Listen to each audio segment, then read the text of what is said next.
Hey guys, welcome all you wiretappers out there. I'm back here in the studio of Gangland Wire. As you can see, this is Gary Jenkins, retired Kansas City Police Intelligence Unit officer, now turned podcaster and author, actually. So don't forget, I have this new book about the Chicago outfit, Windy City Mafia, the Chicago outfit. Help me beat the algorithms of Amazon. Go out there and buy that book. Give me reviews on it. That way, for a $1.99, even if you don't have a Kindle, for a $1.99, I get part of that. I get a little piece of that, but also it gets Amazon to put it out to more people. And so the more people that buy it, the more money I make, the better I like it. So anyhow, help me out if you can, guys. I have a New York story today. I go all over the United States from Kansas City, worked the mob here for many years. There's a New York story I happened to run into I thought was really interesting and really kind of telling for about how some of these guys work and they do different crimes and it's kind of I love the intricacies of how guys work, not just that they went out and killed 20 people or if they dealt drugs and you go on or they did some kind of a score. How do they do that? So back in the 80s, I believe that Larry Santoro was a cabinet maker, and Larry Santoro knew some guys in Tommy Karate Pitera's drug gang. Tommy Karate was a feared murderer. He was an enforcer. He killed people out the ass. He cut up their bodies. He was a Bonanno guy, so he could deal drugs. He had a huge drug gang. I did a whole show on Tommy Karate, so go back and look at my old shows and find that Tommy Karate show, kind of an overview of him. Anyhow, he knew guys in that crew. One of them was Frank Gangi, who was probably closest to Tommy Karate. Frank Gangi had problems in the end. Billy Bright, who will get killed in the penitentiary in the end, and a guy named Manny Maya. I don't know much more about him other than he was a defendant in the drug conspiracy trial when Tommy Karate went down. DEA worked a big case on him. Tommy Karate, he will go on to commit many, many murders, and he brought this Frank Gangi in with him to help do some of these murders. And Gangi is not the kind of guy you want to do murders with, or not the kind of guy you want to know your business. Tommy Karate, he jacked up by taking this guy into his confidence. He should have known. He should have known after doing a few things with him that this guy is weak in the end. Tommy Karate was in the Bonanno family. He's a made guy. He was in a faction of the Bonanno family, and there was a big split in the Bonanno family, and the three capos, Sonny Red Indelicado, Dominic Trinchera, and Philip Giacleone, all ended up being murdered in that infamous basement tribal murder planned out by Joe Massino, which I talked about in the Joe Massino story, and Dominic Sonny Black Napolitano also was part of the planning of that and the implementation of it. They were trying to just protect themselves as well as their the boss of the Bonanno family, Rusty Rastelli, who was in prison at the time. And Joe Massino had gone to the commission and told them that he was getting information that these three capos were trying to, were going to make a move on him and take over the family and boot Rusty Rastelli out. And Castellano reportedly told Joe Massino that, you do what you got to do to defend yourself. And this is what Joe Massino did. And Joe Massino, of course, went on to be the boss and went on to then be the first mob boss in New York to ever turn. So go back in that Joe Massino story I did. It's a great story. A lot of people really liked it because it had a lot of different experts and some former made guys as well as FBI agents that were Joe Massino. Tommy Karate is working under Anthony Spiro, who put him under Frank Lino, who was a survivor of the three capo murders, who ran out before they could take him down, and then he came back and all was forgiven. One of Tommy Karate's most famous murders, probably was the most famous, was Willie Boy Johnson, which was kind of shows this inner family, and this story is about kind of inner family relationships and inner family cooperation. One of his more famous murders was Wilfred Willie Boy Johnson. Shot him down as he walked to his car. Johnson had been he wasn't a made guy. I think it was Indian.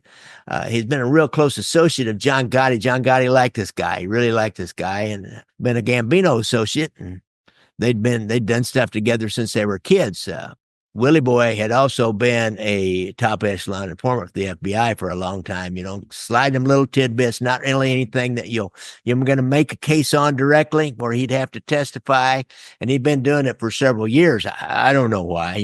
Whatever. What people do things for different motives. You never know what a guy's motive is. But he'd done that. But they're the first trial of Gotti, which he got a not guilty on. There's a prosecutor, a lady named Diane Giacalone, and she wanted Willie Boy to testify, and she had to, his control agent went to him, and they did not want to have him testify because that was going to out him. That would take out their future source of information inside, right next to Gotti. They didn't think they really needed him to get the conviction. Giacalone thought they did, and she ended up exposing him, fronting him out during the trial. And so that's why Tommy Karate ended up killing him at the request of the Gambinos and John Gotti.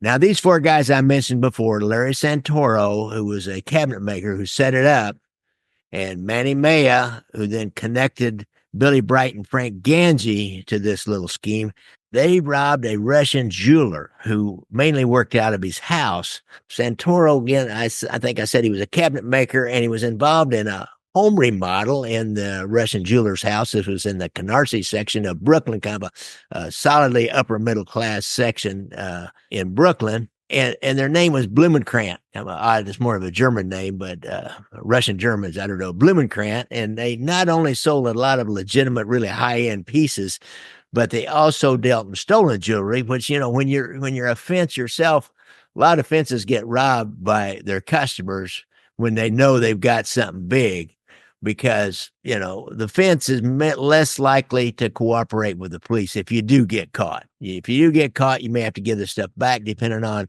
who's connected to the fence, but they didn't really know this guy. They probably knew he maybe dealt in some hot stuff, but a lot of people do that. They didn't know he was a connected guy. They should have done their homework a little better. But these guys, they were not really experienced B&E or breaking and entering guys. They were not experienced home invasion guys. They were helping Tommy Karate kill people and helping him sell drugs and collect money and transport drugs and all that. They wanted the easy money. And Frank Gangi himself, he was a bad alcoholic. And during this time, he was needing more money because his cocaine addiction was really getting next to him, and he was spending a ton of money. His alcoholism was going out of control. He was blowing money out the butt. And so, he gets a lot of, he can make a lot of quick money off of this deal and not have to share it with Tommy Karate or any other guys in the mob. Lots of times they find out you work with a mob guy and they found out you made a score. They want to wet their beak, as they used to say. They want a taste of the action. He got Billy Bright, who had been in the penitentiary with and gotten to know there and was good friends with. And what's interesting, what I learned about Billy Bright is he was a born-again Christian out of the prison. He probably had gone to services in prison and probably had a safe little group to meet with in prison. But Billy Bright, he had no compunction about robbery, murder, or drug dealing. Took a look at the setup, met with this larcenous cabinet maker, Larry Santoro.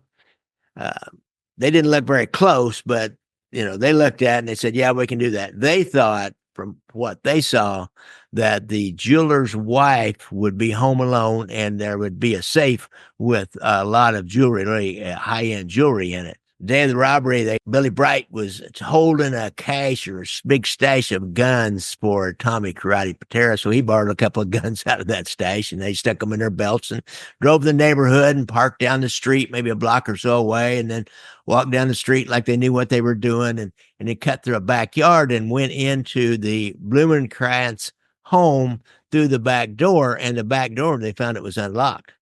Walk in and they think just the wife is going to be there, and all they find is an elderly grandmother who doesn't really speak English very well. All she could do is start screaming in Russian and pointing in her handbag. At the same time, Larry Santoro's cousin, another cabinet maker, is still in there working, so they got to handcuff him. They're trying to calm the grandma down, and she keeps pointing at her handbag, and finally they get it and open it up and hand it to her, and she takes some heart medicine out and starts gulping down pills.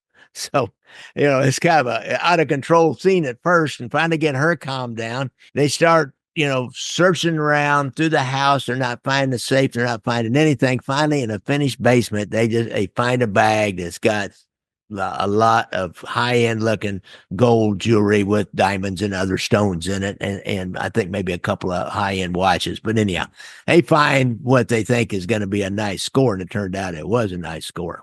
These guys, as I think I said this a minute ago, they're not experienced B&E guys. They don't have a fence that they regularly work with that they is already set. Maybe they even already discussed the score with them and tell them about what they're going to get and have the guy all lined up. They have started asking around and seeing who will buy the stuff. Well, Frank Gangi takes his share and he sells it to a Genovese captain and the owner of what's called the Wrong Number Lounge. The guy's name, they called him Sally Dogs, Salvatore Lombardi. And he also takes another part of his share to a Fourth Avenue jewelry store called Bianco Jewelry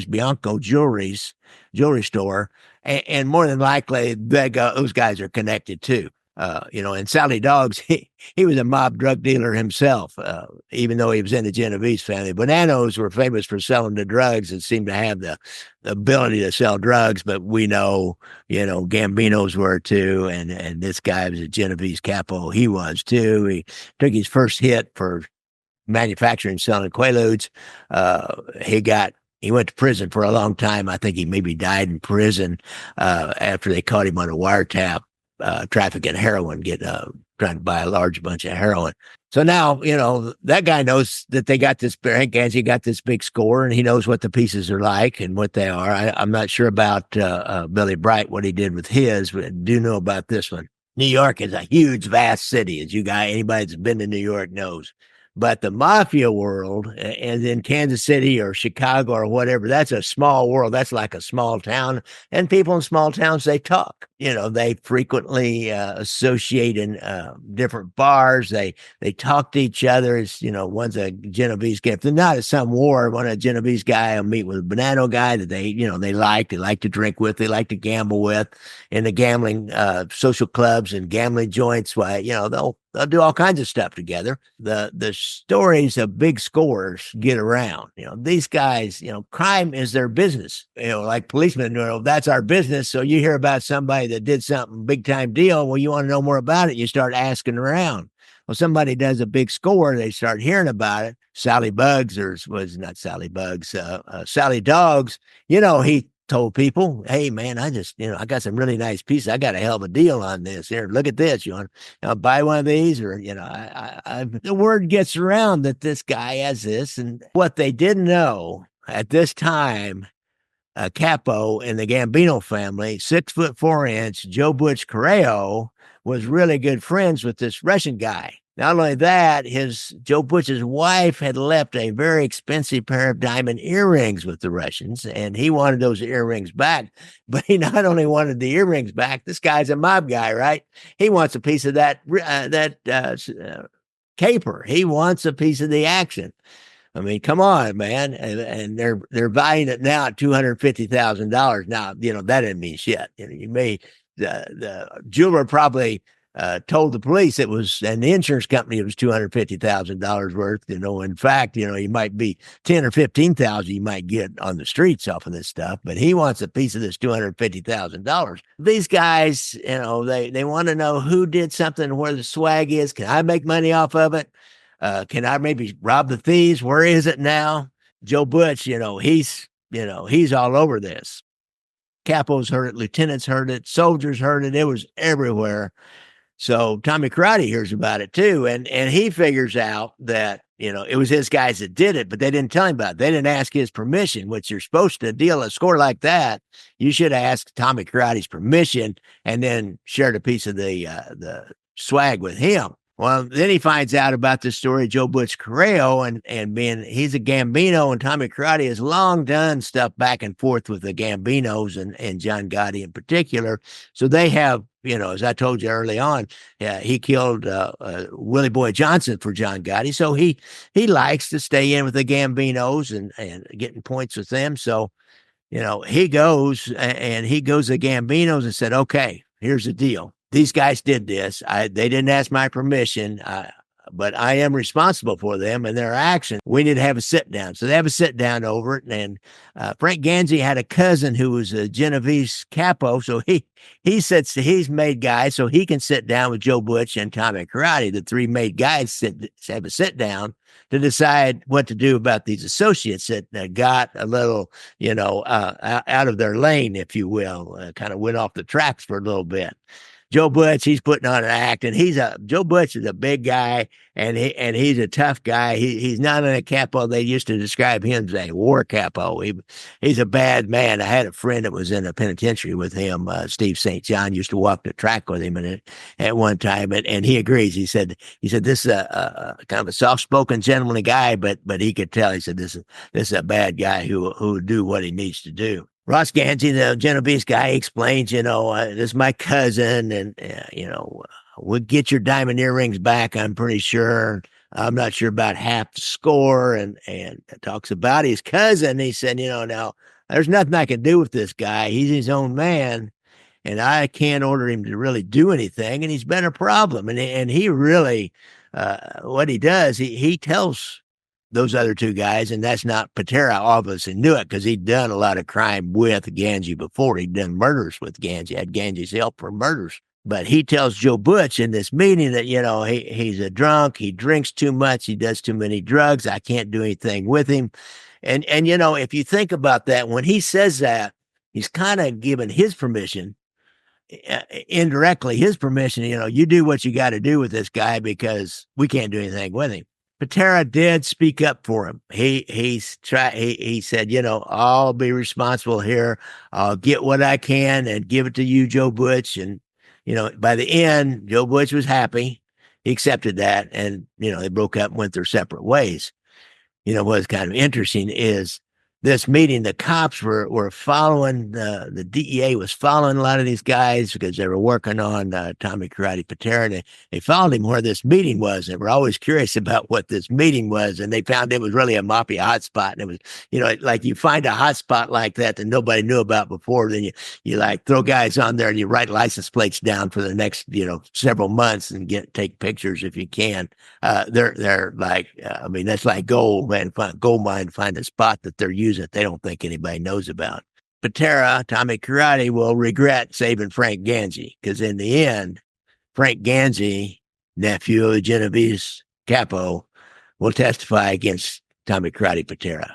Billy Bright will not testify. He'll go to the penitentiary and he'll end up getting killed in prison, supposedly because he was involved in the killing of a guy named Ryder, whose brother was a drug dealer in the Gene Gotti, Angelo Ruggiano heroin conspiracy. And so he knew Gangi, he knew Billy Bright was involved with that murder with Tommy Karate. They can't do anything with Tommy Karate, but he did have Billy Bright killed in prison. It's my understanding that Frank Gangi will go into witness protection.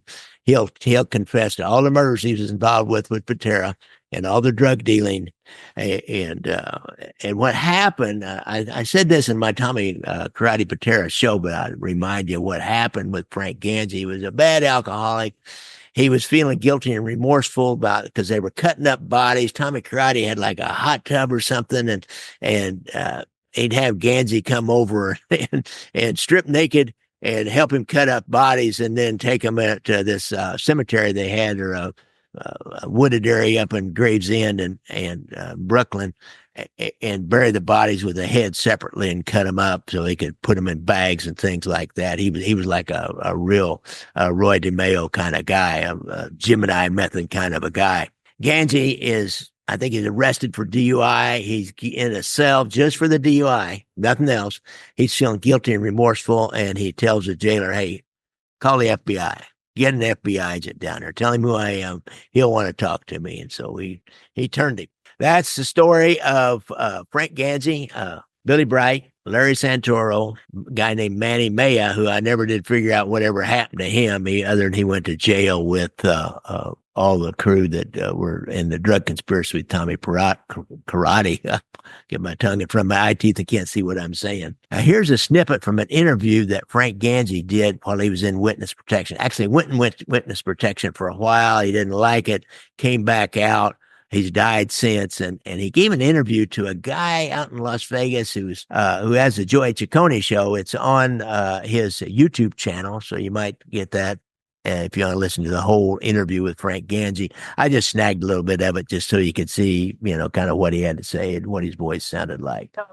They found it, and I got caught, and I had to do a 2 to 4 year sentence in New York. And meanwhile, pot business blew up. Billy was out the street. I was supposed to be part of this business. Right. Out on the street making $1,000 with the man. But when I got out, he made me a partner of the business. But meanwhile, the business was in the red now because a friend of ours, a very close friend of ours, had brought the apartment of $350,000 worth of pot. So Billy comes visit me in prison one day, and he says, Frankie, he says, listen, I think Arthur's going to try to kill me to take pot this over. We got to kill him. 2 weeks left to go on my prison sentence. I told Billy, Billy, just wait till I come home. Don't do nothing till I come home. Make a long story short, 2 weeks after I came home, Billy sent the limousine up with my girlfriend to pick me up from prison, handed me like a $5,000 lot, from my pocket, and then I was making thousands of dollars a day. Billy, I just got out of jail. Billy kept talking about killing Arthur. Really, I really wasn't into killing somebody right now. I just got out of. So thanks a lot, guys. I really appreciate y'all tuning in the show. Don't forget, I like to ride motorcycles, and don't forget that if you got a problem with PTSD and you were in the service, go to the VA website and get that hotline number. And if you have a problem with drugs or alcohol, be sure and go to Angelo Ruggiano's YouTube channel and look for that hotline number. He's a drug and alcohol counselor, as well as an entertainer, a mob entertainer. He's down in Florida, I believe. And if you have a problem with gambling, that 1-800-BETS-OFF is a good place to go. And, I got a lot of stuff to sell. I sold my newest book at the start of the show. I've still got my 2 mob movies, Gangland Wire, which is about the Kansas City end of the casino movie. You'll see how that all got started and what was going on here and how they uncovered all that money coming out of Las Vegas. It started at the Trop. And then from there, they figured out it was a lot of more money is coming out of the Stardust, going to Chicago, and Kansas City was getting the Trop money. So it's kind of a complicated story, but I tried to simplify it in my documentary Gangland Wire. And also at the same time in Kansas City, we had a mob war going on, the Savella Sparrow War. And so I have Brothers Against Brothers, which tells the inside look, gives you an inside look at that mob war here in Kansas City.